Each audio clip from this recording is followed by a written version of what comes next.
Bismillahirrahmanirrahim. This video is about the nasal polyps. Nasal polyps are soft, painless, non-cancerous growths of mucosa lining the nasal passages and paranasal sinuses. Nasal polyps can be unilateral, growing in one nostril, or bilateral, meaning growing in both nostrils. Nasal polyp can be single, growing alone, or multiple in the form of clusters. Nasal polyps hang down in the form of teardrops or grape-like clusters, and they cause a nasal blockage, breathing difficulty, and loss of sense of smell. There are two types of nasal polyps, namely enterocoinal polyp and ethmoidal polypi. And the most commonly asked question in the exam is, what is the difference between enterocoinal and ethmoidal polyps? So let's talk about it. Firstly, the enterocoinal polyp arises from the mucosa of maxillary sinus. It is having three parts: antral, which is a thin stalk; coinal, which is round and globular; and nasal, which is flattened.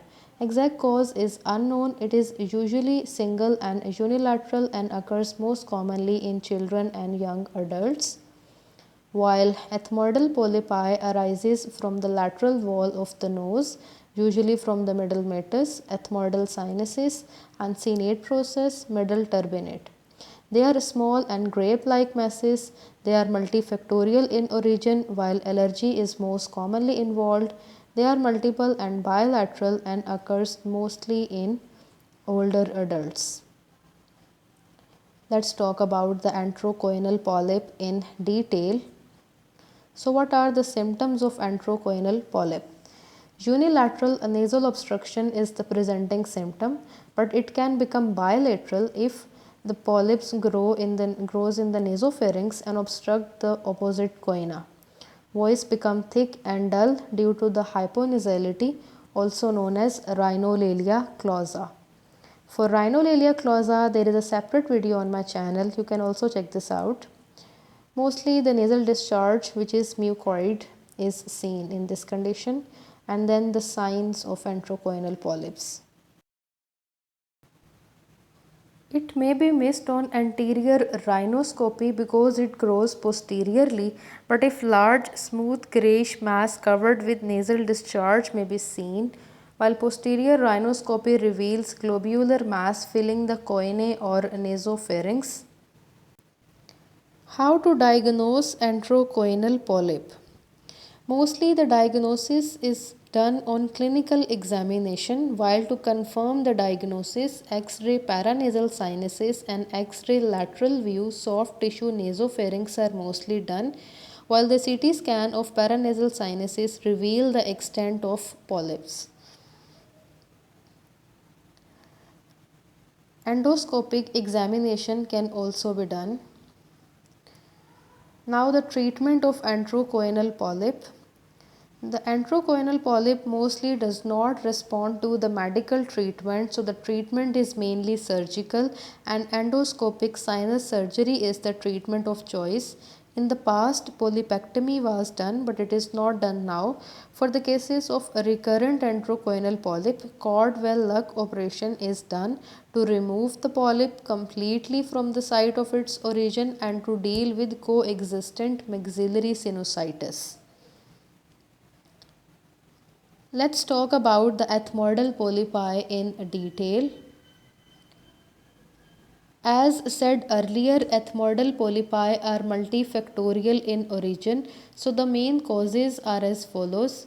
Number 1, chronic rhinosinusitis, then 30% of patients with aspirin intolerance, 70% of patients with asthma, and we have a term known as Semter's triad, which consists of asthma, nasal polyps, and aspirin intolerance, in which it occurs. Other causes include cystic fibrosis, allergic fungal sinusitis, nasal mastocytosis, which is a form of chronic rhinitis in which nasal mucosa is infiltrated with mast cells but few eosinophils. Then 5% of patients with Churg-Strauss syndrome have this condition, which consists of asthma, fever, eosinophilia, vasculitis, and granuloma.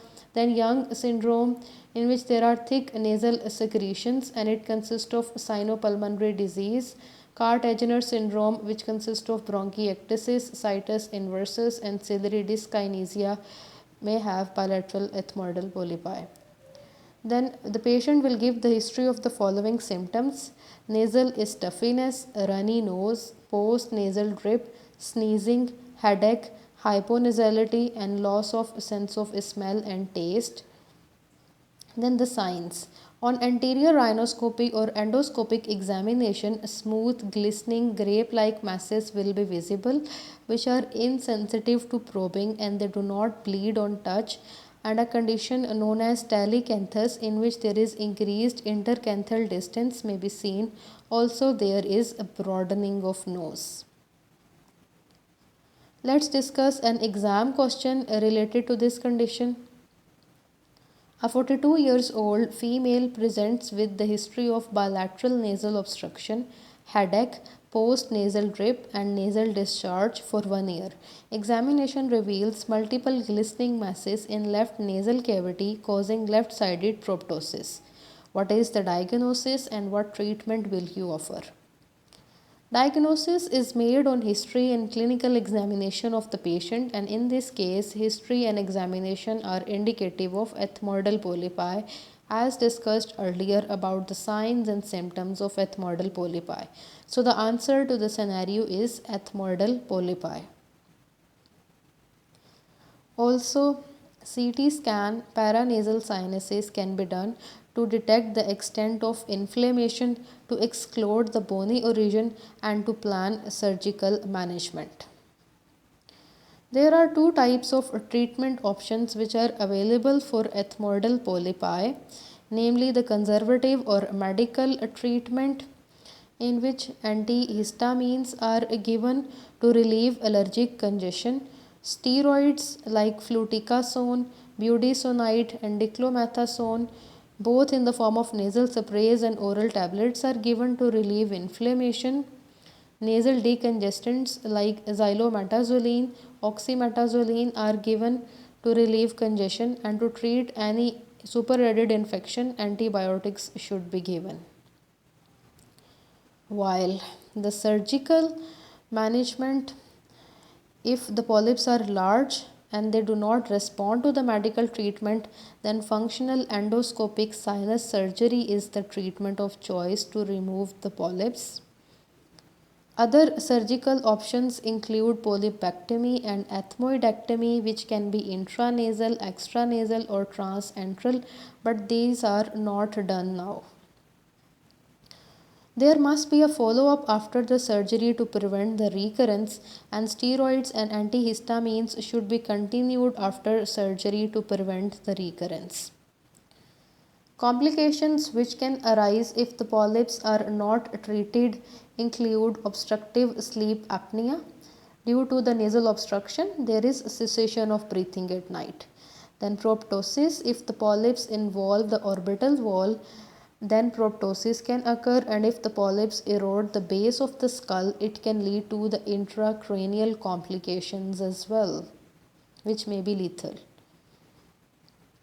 Then lastly, the points to remember regarding the polyps are: if the polyps are red, fleshy, and friable, you must think about the malignancy, and in the cases of angiofibroma, patient gives the history of recurrent epistaxis or bleeding from the nose, so it should be differentiated.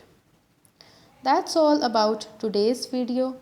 I hope you liked the video. Hit the like button, subscribe to the channel for more updates, share it with your friends, leave a comment below for any suggestions, and thanks.